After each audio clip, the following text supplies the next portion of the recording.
নমস্কাৰ। আজি মই আপোনালোকক পুনৰ হোপনপন এই পদ্ধতিৰ বিষয়ে অলপ ক'ব বিচাৰিছো। হ'ব পাৰে আপুনি হয়তো হোপনপনৰ বিষয়ে বহু কথাই জানে বা হ'ব পাৰে আপুনি একেবাৰে নতুন এই পদ্ধতিত। তথাপিও মই ভাবো যে আজিৰ কথাখিনিৰ দ্বাৰা আপোনালোক সকলো উপকৃত হ'ব। হোপনপন হৈছে এটা প্ৰাচীন হাৱাইন আত্মচিকিৎসা পদ্ধতি। ই কিন্তু মেনিফেষ্টেশ্যন বা ইচ্ছা পূৰণৰ প্ৰক্ৰিয়া নহয়, এই কথা সদায় মনত ৰাখিব। ই এনাৰ্জি ক্লিনিং অৰ্থাৎ শক্তি পৰিষ্কাৰৰ এক গভীৰ যাত্ৰা। হোপনপনৰ পদ্ধতিটোৰ মূল বিশ্বাস হ'ল আপোনাৰ জীৱনত যি ঘটিছে সেই সকলোবোৰ আপোনাৰ নিজৰ ভিতৰৰ পৰা আহিছে। বাহিৰৰ কোনো পৰিৱেশ পৰিস্থিতি বা ব্যক্তিক দোষাৰোপ কৰাৰ কোনো প্ৰয়োজন নাই। হোপনপনে এই কথা আমাক শিকায় যে আমাৰ নিজৰ ভিতৰত যিবোৰ ছাবকনচিয়াছ মাইণ্ডত বা গুপ্ত মনত যিবোৰ আৱেগ স্মৃতি ভয় সংৰক্ষিত হৈ আছে, আমাৰ সেইবোৰে সমস্যাৰ ৰূপত বহিঃপ্ৰকাশ হয়।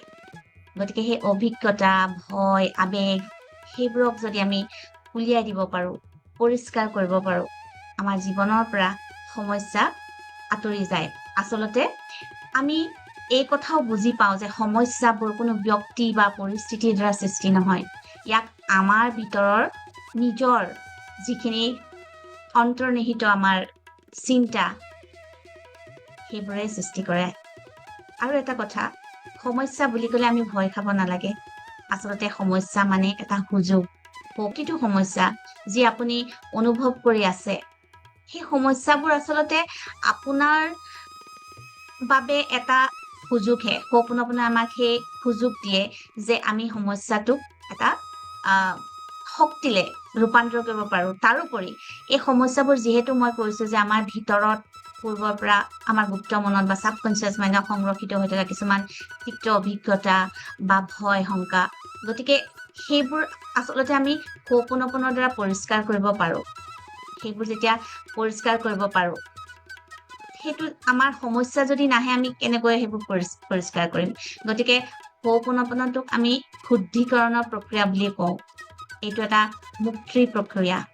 আমাৰ যিবোৰ আমাৰ যিটো নেতিবাচক অপ্ৰয়োজনীয় চিন্তাৰ বন্ধনত আমি বান্ধ খাই আছো, সেইবোৰৰ পৰা আমি মুক্ত হ'ব পাৰো হোপনপন কৰিলে। আমাৰ আত্মাৰ সৈতে আমি পুনৰ সংযোগ হ'ব পাৰো হোপনপনৰ প্ৰক্ৰিয়াৰ জৰিয়তে। বহুতেই হয়তো ভাবে যে হোপনপন পদ্ধতিটোৰ উদ্দেশ্যনো কি?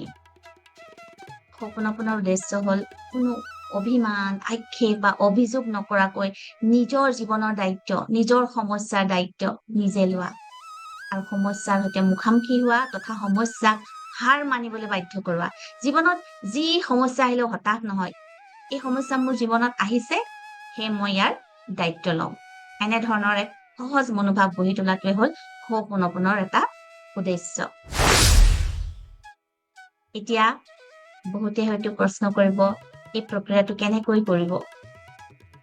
আপোনালোকৰ দিনটোত যিকোনো সময়তে যদি মনটো দুৰ্বল যেন লাগে বা মনলৈ কিবা চিন্তা আহে, নিগেটিভ চিন্তা আহে, তেতিয়া আপোনালোকে শান্ত হৈ বহিব, চকু মুদি ল'ব আৰু আপোনাৰ হাত দুইখন বুকুত থব, গভীৰভাৱে নিশাহ ল'ব, উশাহ ল'ব আৰু ক'ব, I am sorry, please forgive me, thank you, I love you. এই চাৰিটা শব্দ কেৱল শব্দ নহয়, এই চাৰিটা শব্দ শক্তি হয়। আপুনি যেতিয়া মন বেয়া লাগে, এনেদৰে হোপনপন কৰে চকু বন্ধ কৰি, উশাহ নিশাহৰ লগত নিজক সংযুক্ত কৰি আপুনি অনুভৱ কৰিব যে ই এটা যেন শক্তি আৰু আপোনাৰ অন্তৰাত্মা বা আপোনাৰ ইনাৰ চাইল্ডে প্ৰকৃততে শব্দবোৰ অনুভৱ কৰে। বহুতে প্ৰশ্ন কৰে, কিমান দিন হোপনপন কৰিলে ফল পাম? এই প্ৰশ্নৰ উত্তৰত মই ক'ম যে হোপনপনক আপোনালোকে সময়ৰ লগত তুলনা নকৰিব। এইটো প্ৰক্ৰিয়া কেৱল 7 দিন 21 দিন বা 108 বাৰ ক'লেহে কাম কৰিব, এনেধৰণৰ চিন্তাও নকৰিব। যিমান বেছি আপুনি ফলাফলৰ কথা ভাবিব, সিমানেই বেছি আপোনাৰ মনত ষ্ট্ৰেছ আহিব, ভয় আহিব, শংকা আহিব আৰু আপুনি ফল পাবলৈ আপোনাৰ দেৰি হৈ যাব, হতাশ হৈ পৰিব। গতিকে ফলৰ কাৰণে আপোনালোকে চিন্তা নকৰিবই, ফল এনেও পাব। হোপনপনত এটা যাত্ৰা, ই গন্তব্যস্থল নহয়। আপুনি যাত্ৰা এটা আৰম্ভ কৰিছে, ক'তো আপুনি থৰমুকি নাই ৰোৱা, আপুনি গৈ আছে গন্তব্যস্থলটো পাবই। গতিকে হোপনপনা এটা যাত্ৰা, গন্তব্যস্থল নহয়। আৰু এই হোপনপনাটো আচলতে আপোনালোকৰ অনুভৱৰ গভীৰতাৰ ওপৰত নিৰ্ভৰ কৰে, সময়ৰ দৈৰ্ঘ্যতাৰ ওপৰত নহয়। আপুনি যদি কম সময় কৰি অনুভৱ কৰিব পাৰিছে সেই ক্ষমা, কৃতজ্ঞতা, ভাল পোৱাৰ অনুভৱখিনি, তেতিয়াহ'লে অতি সোনকালে আপোনালোকে ফলাফল পাব। বহুত দীঘলীয়া সময় কৰি আছে অথচ আপুনি অনুভৱেই কৰিব পৰা নাই, তেতিয়া কিন্তু কিছু সময় লাগিবই। হোপনপনক সেইকাৰণে বিশ্বাস আৰু ভৰসাৰ এক প্ৰক্ৰিয়া বুলিও কোৱা হয়। আপুনি বিশ্বাস কৰিব লাগিব। আৰু এটা কথা, আপোনাৰ অন্তৰত, ভিতৰত, প্ৰত্যেকজন ব্যক্তিৰ ভিতৰত এটা শিশু থাকে, কিন্তু আমি সকলোৱে এই শিশুটোক উপেক্ষা কৰি থাকো। সাধাৰণতে আমি সেই শিশুটোক উপেক্ষা কৰো। আপুনিও যদি সেই শিশুটোক উপেক্ষা কৰি থাকে, তেতিয়া আপোনালোকে হোপনপনৰ জৰিয়তে সেই শিশুটিৰ লগত কথা পতাৰ সুবিধা লওক। কেনেকৈ কথা পাতিব?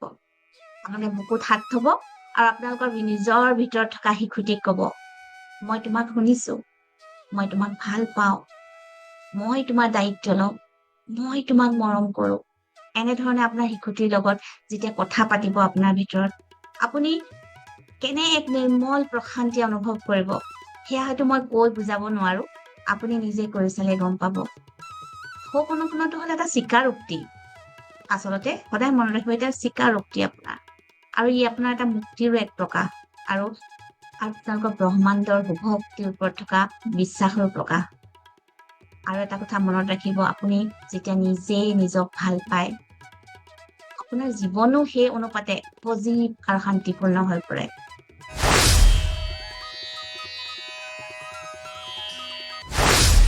এতিয়া মই ক'ব বিচাৰিম হোপনপনক আপোনালোকে দৈনন্দিন অভ্যাস হিচাপে কেনেকে গঢ়ি তুলিব। প্ৰতিদিনা ৰাতিপুৱা শুই উঠি কেৱল মাত্ৰ 5 মিনিট সময় দিয়ক নিজক, আৰু সেই 5 মিনিট সময় চকু মুদি হোপনপন কৰক। আপুনি বুকুত হাত থওক, চকু বন্ধ কৰক, আপুনি অনুভৱ কৰক আপোনাৰ ভিতৰৰ শিশুটোৰ লগত কথা পাতিছে, I am sorry, please forgive me, thank you, I love you. আৰু আপোনালোকৰ দিনটোত যদি কেতিয়াবা দুখ, ভয়, অসন্তুষ্টিৰ অনুভৱ হয়, তেতিয়াও আপোনালোকে এই পদ্ধতি প্ৰয়োগ কৰিব। কিছু সময়ৰ বাবে মাত্ৰ আপুনি বুকুত হাত থব, দীঘলকে উশাহ নিশাহ ল'ব আৰু I am sorry, please forgive me, thank you, I love you ক'ব। আপোনালোকৰ মন যেতিয়া উদ্বিগ্ন হয়, তেতিয়াও বুকুত হাত থৈ ক'ব, মই তোমাক ভাল পাওঁ, ধন্যবাদ।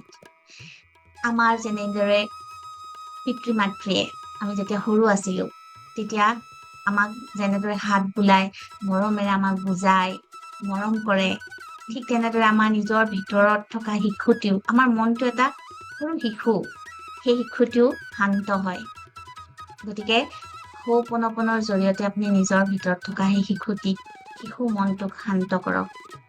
আৰু শেষত মই এয়া কওঁ, গীতাত ভগৱান শ্ৰীকৃষ্ণই কৈছিল, কৰ্ম কৰি যোৱা, কৰ্মতহে তোমাৰ অধিকাৰ আছে, ফলত নহয়।